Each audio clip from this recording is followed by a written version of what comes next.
Quand on grandit, on ne croit plus vraiment au Père Noël. Il y a ainsi certains récits qui ont bercé notre enfance et qui n'ont plus vraiment d'impact dans notre vie d'adulte. C'est comme ça. De la même manière, face au progrès de l'humanité, et tout particulièrement face à l'essor du féminisme dans notre monde occidental contemporain, il y a certaines histoires, certains récits bibliques qui n'arrivent plus vraiment à passer la rampe, et pas seulement cette fameuse injonction de l'apôtre Paul, « Femmes, soyez soumises à vos maris ». Tenez, l'histoire de Ruth et de sa belle-mère Noémie dans l'Ancien Testament semble ramener au premier abord la femme directement derrière ses fourneaux. Ruth, la Moabite, étrangère aux Israélites, se retrouve veuve. Et comme elle est matériellement dépendante de son mari, elle plonge dans la pauvreté. Noémie, sa belle-mère, ne cherche pas d'autre solution pour elle que de lui retrouver la dépendance d'un nouveau mari.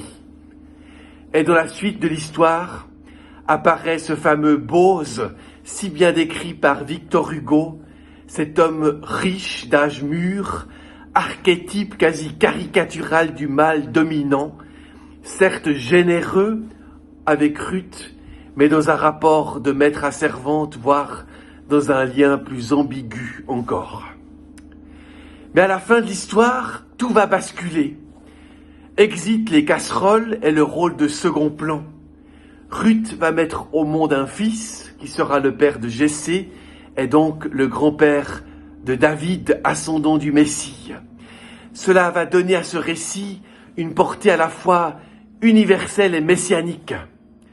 Qu'une femme moabite, donc étrangère, soit présentée comme l'aïeule du Messie est tout à fait révolutionnaire pour l'époque.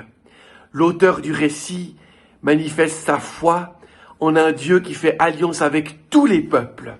Et c'est une femme qui incarne cette révolution. Ruth est à elle seule un idéal de fidélité et de résilience.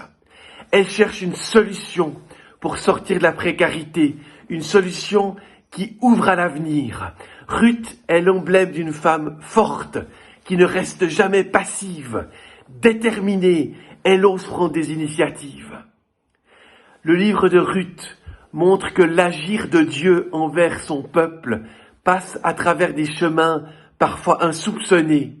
C'est en se servant d'une femme pauvre et étrangère que Dieu va assurer la vie et la descendance de son peuple, jusqu'à la naissance du Messie tant espéré. Voilà le choc idéologique et culturel exprimé dans ce livre, situé aux antipodes de la pensée dominante de l'époque. Dieu ne tient pas compte des catégories humaines, comme le sexe, le statut social ou la nationalité. Au contraire, il va parfois jusqu'à s'en servir pour nous dire sa sollicitude envers les plus fragiles parmi nous. Comment saurons-nous, à notre tour, transformer ce qui doit l'être dans notre vie, dans notre monde, dans notre Église, tout en demeurant attachés au trésor, à ce fabuleux trésor qui nous a été transmis, et en restant fidèles à l'esprit de Noël.